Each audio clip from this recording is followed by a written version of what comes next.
A night of celebration for students at Denver's Youth with a Mission instead turned deadly. Nevada 911. As their annual Christmas banquet came to a close, Hang on. We're getting officers on the way. I'm going to stay on the phone with you. the unthinkable happened. A man was standing at our door. He fired at us. Before it was over, the lone gunman had shot 4 workers. Charlie Blanche and Dan Grabenow survived, but 26-year-old Tiffany Johnson and 24-year-old Philip Kraus did not. Although nearly a year has passed, the pain of their loss feels as sharp today as that tragic night. Recently, I traveled to the ranch where the students immediately evacuated after the ordeal.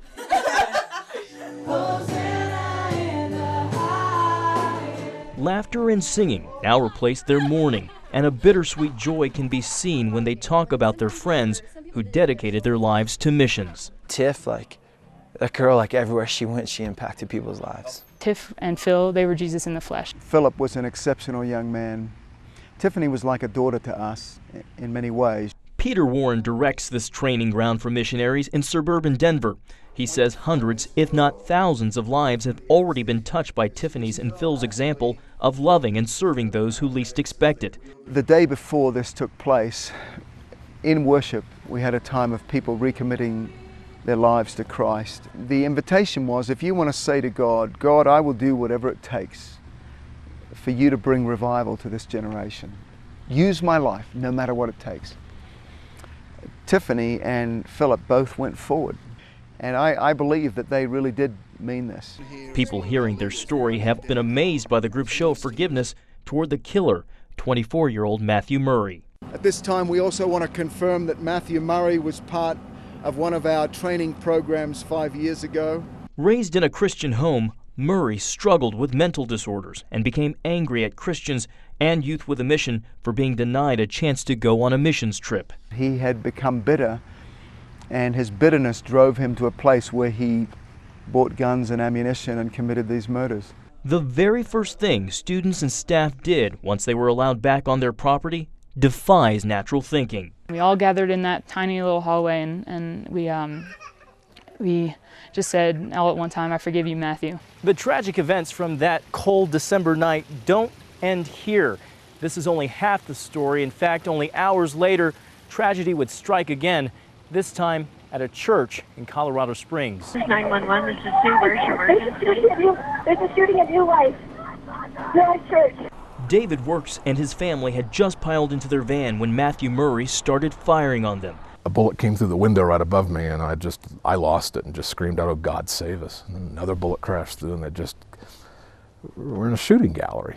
David was wounded, his daughter Stephanie died on the scene, and an ambulance rushed her sister Rachel to the hospital. They prayed and prayed, really contending for her, and finally it was clear that that was not going to happen, and my wife walked over to Rachel and said, "Honey, it's okay, it's in the hands of God now." A few minutes later, she left.